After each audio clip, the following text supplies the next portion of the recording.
Assalamu alaikum warahmatullahi wabarakatuh.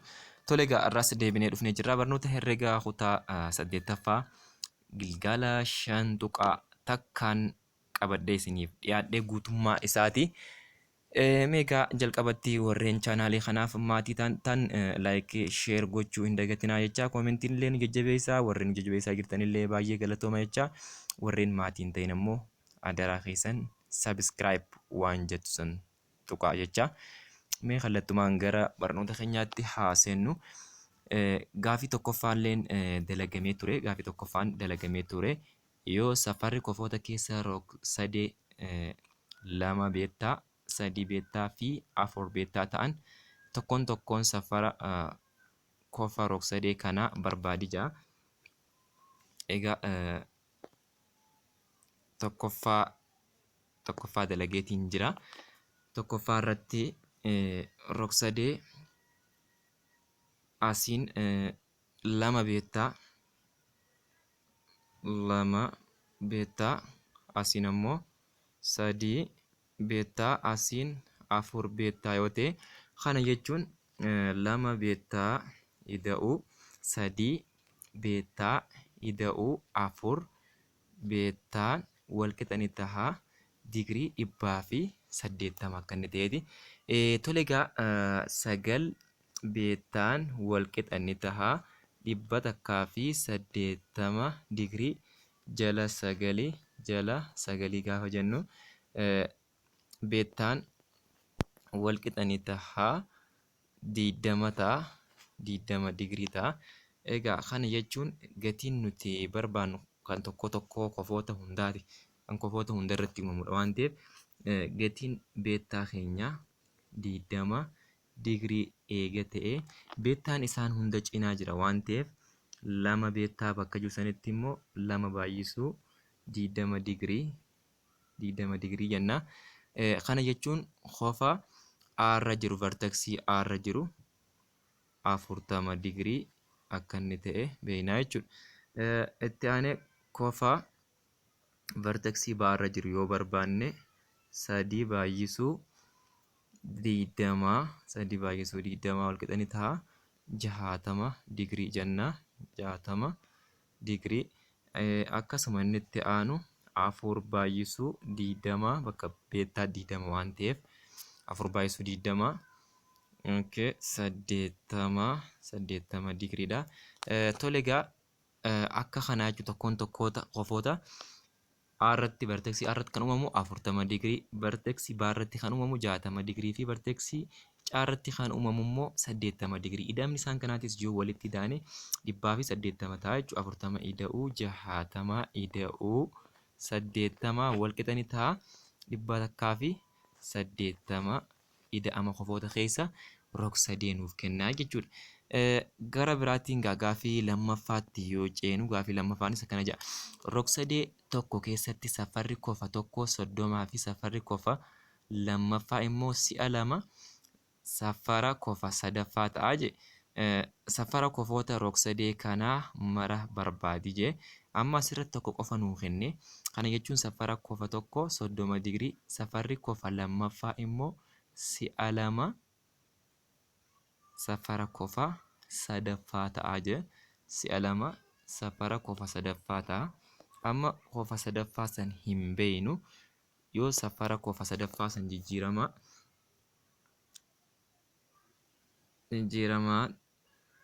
ta'e tokkoon yoo bakka buufanne safarri kofa sadaffaa yoo bakka buufanne safarri kofa lammaffaa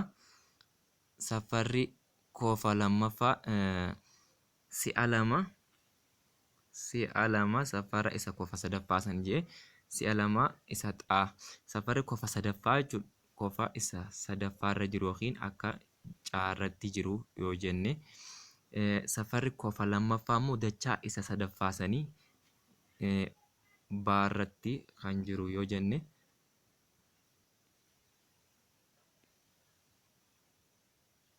kofa baarratti kan jiru yoo jenne, safarri kofa A silaa of nu kenname safarri kofa A irratti 30 digrii nuuf kennamee jira. Kofa A irratti 30 digrii nuuf kennamee jira. Amma isaan kana yoo walitti idaane kan nuti beekuu qabnu safara kofa A ida'uu caan wal qixa ni taha 180 jechuudha. 180 eega ta'e egaa asirraa akka Aatti 30 digrii qabna. Akka Baatti immoo 2 xaa qabna. Akka Caatti immoo xaa goona. Wal qixa 180 jenna. Egaa kana booddee 2 xaa fi takka xaan hogguu walitti hidamu 3 xaa taha. Tole egaa 30 ida'uu 2 xaa ida'uu xaa wal qixa ni ta'a 180 digriidha. Egaa isaan kana qofti yoo walitti idaane 3 xaa taha. 3 xaa ta'a jechuun egaa asirraa amma 30 ida'uu 3 xaa wal qixa ni taha 180 yoo ta'u asirra 30 irraa 30 yoo hirrifnu 30 hir'isuu 30 ida'uu 3 xaan ammoo akkuma jiru dhiifna wal qixa ni ta'a digrii 180 sanirraa illee 30 hirrifnaa jechuudha. 30 gaafa irraa hirrifnu asitti 30 fi 30 wal balleessa hir'isuudha waan ta'eef 3 xaan nuuf hafaa wal qixa 180 irraa illee 30 hogguu hirrifnu 150 digriitu hafaa. Jala 3 jenna asittillee jala 3 jenna 3 inni badaa 150 gaafa 3 hirru asitti xaa qofaatu nu hafaa.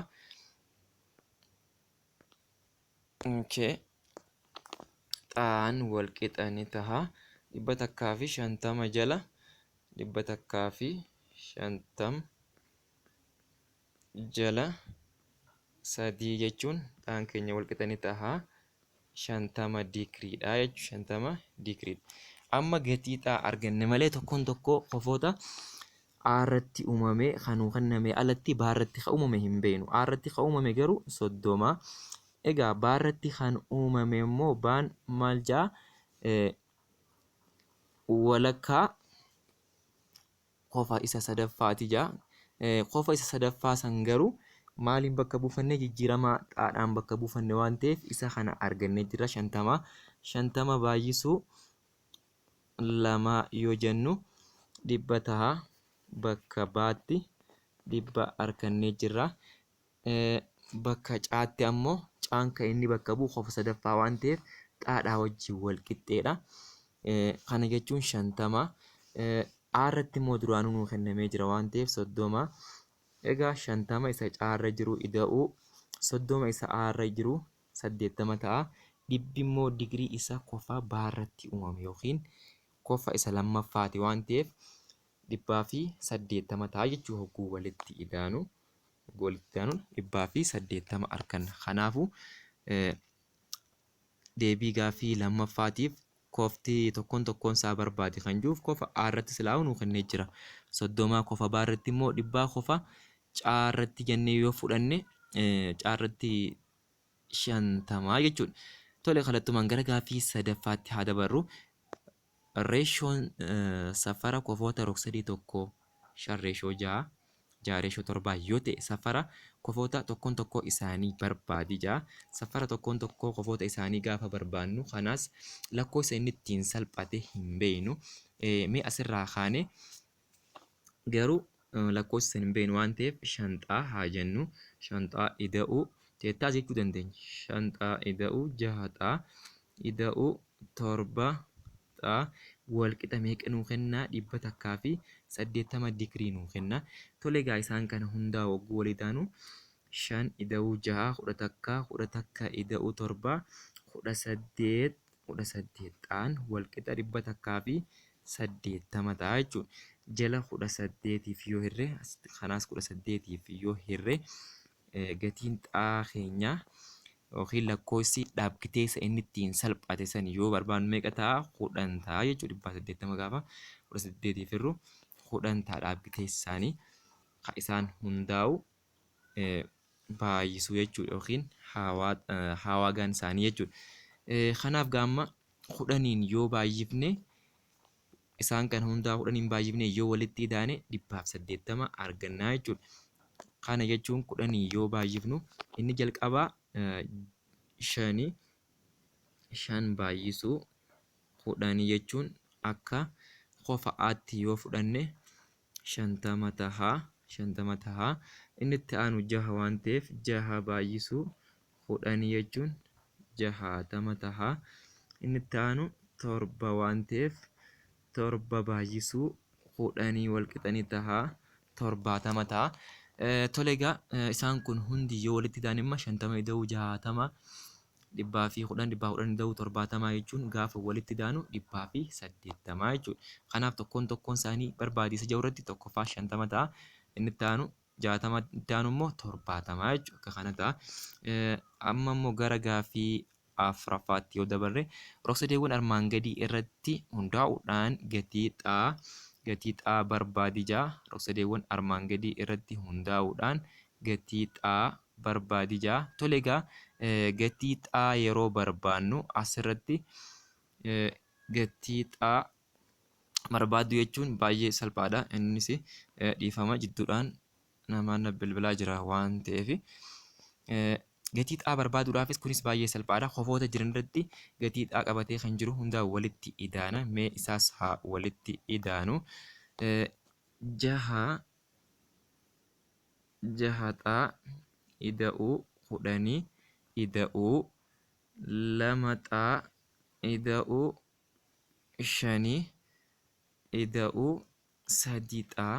Isaan kun gaafa walitti ida'ame qofoota kana hundarra kan jiru jechuudha. Asirra kan jiru, asirraan kan jiruu fi asiin kan jiru gaafa walitti ida'amu ida'amni isaanii digirii 180 ta'a jechuudha.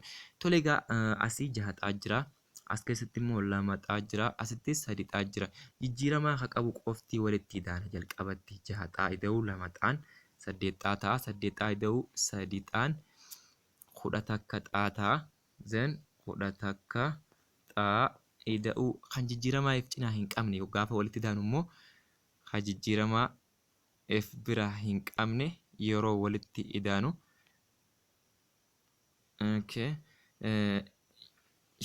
Kudhanii fi 5 15 ta'a. 10 fi 5 15 wal qixanii tahaa 180 digriidha jechuudha. 180 digriidha.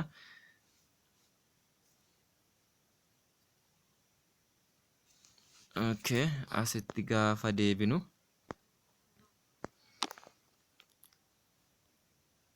10 takka xaa ida'uu 15 10 takka xaa ida'uu 15 wal qixanii ta'a 180. Ammas maal goona 15 irraa illee 15 irrifna.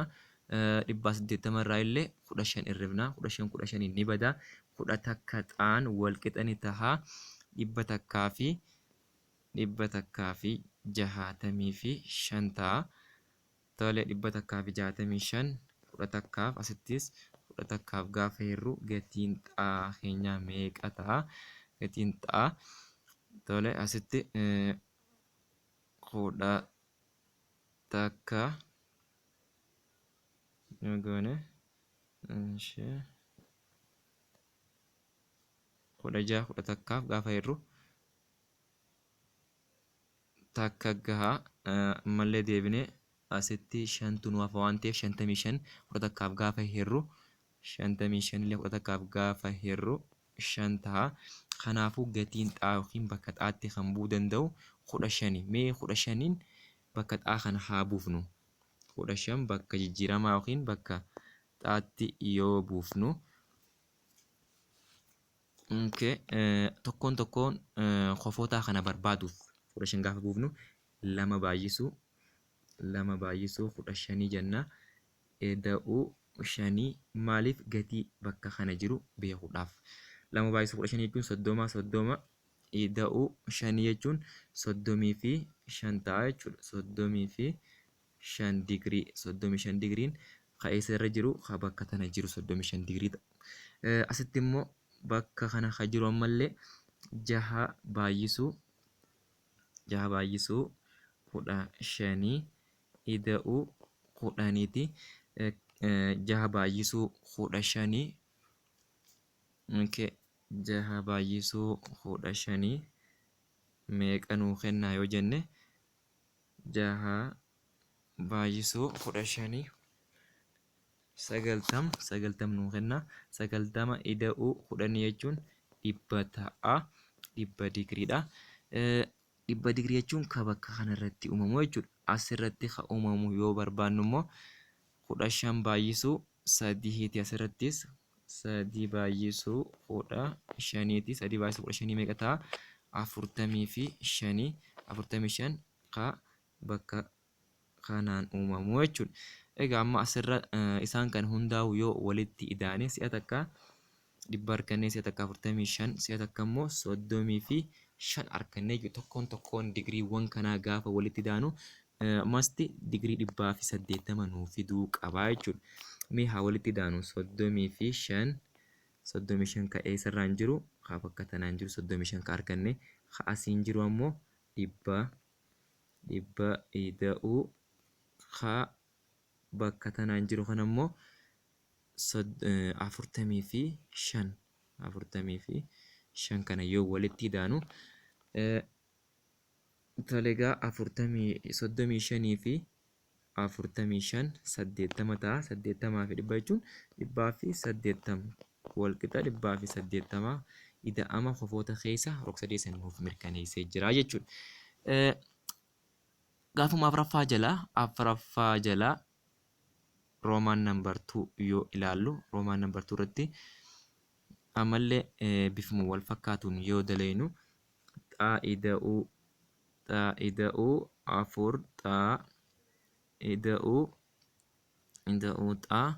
walqixa digrii 180 nuuf fidaa jechuudha.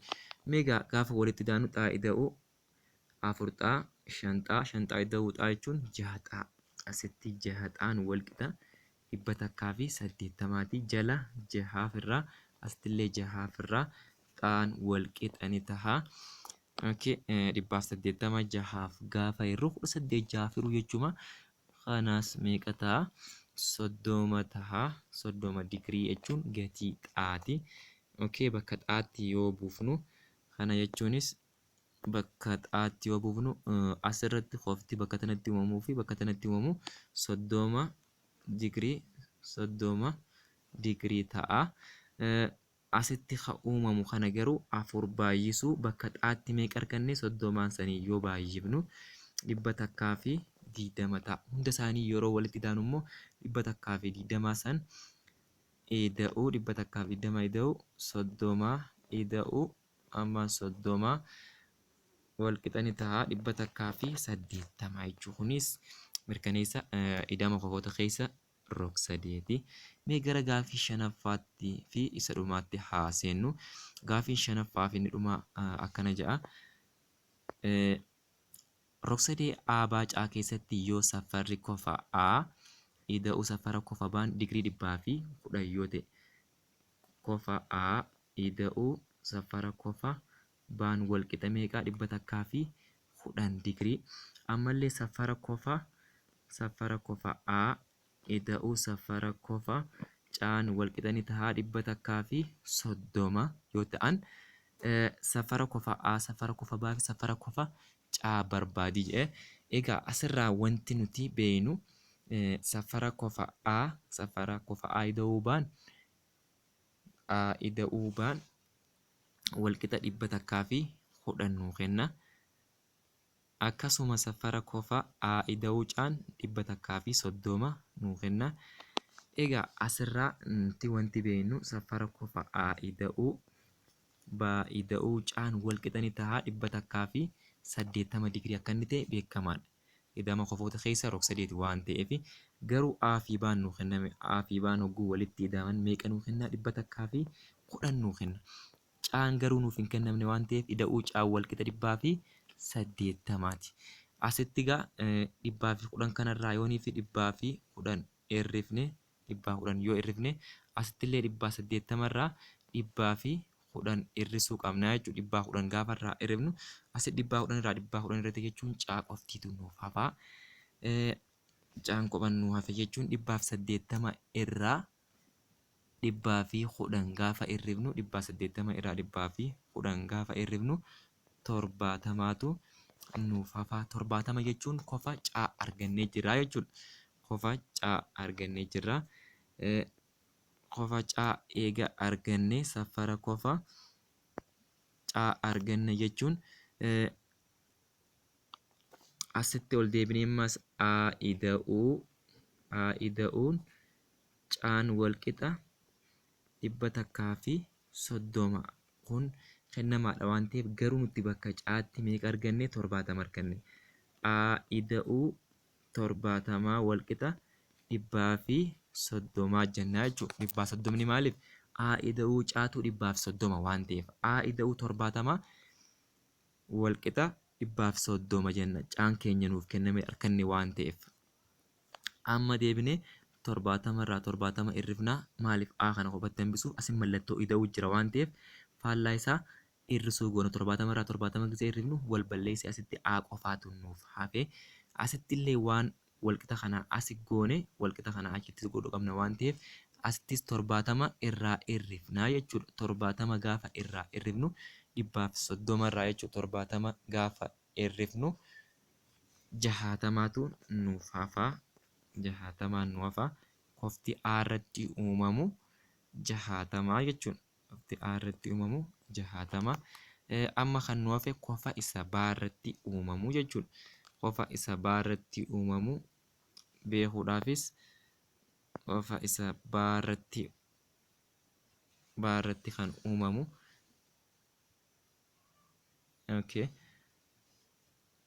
baarratti kan uumamu beekuudhaaf qofa irratti uumamu argannee jirra. Ida'uun baa walqixa 110 kanarraa baa barbaannu jechuudha. Meeqa arganne? 60 arganne. 60 ida'uu baan walqixa 110 ta'a. Asitti 60 irraa 60 hir'ifna. 110 irraa illee 60 hir'ifna. Asin maaliif kana goona? 60 tun poozitiiva waan ta'eef hir'isuu taate. Asitti immoo baan qophatti hafa gaafa 60 badu. 110 irraa illee 60 gaafa fuunu 110 irraa 60 gaafa fuunu meeqaan nu hafa? 50. Baan keenya walqixa meeqa ta'a? 50 ta'a jechuudha. Amma irratti meeqa? 60. Baarratti 50. Caarratti ammoo 70. Isaan kana hundaa'u yoo walitti daane ida'ama qofoota keessa rog-8 digirii 180 ta'a jechuudha. Akka kana kun kanuma fakkaata. Mee har'aaf mata duree nuti fudhannee Gilgala 5 tuqaa takkaa kana xumura isaati. Yerootti aanutti barnoota biraatiin hanga walitti deebinutti nagaan naaf turaa, nagaan naaf jiraadhaa. Galatooma.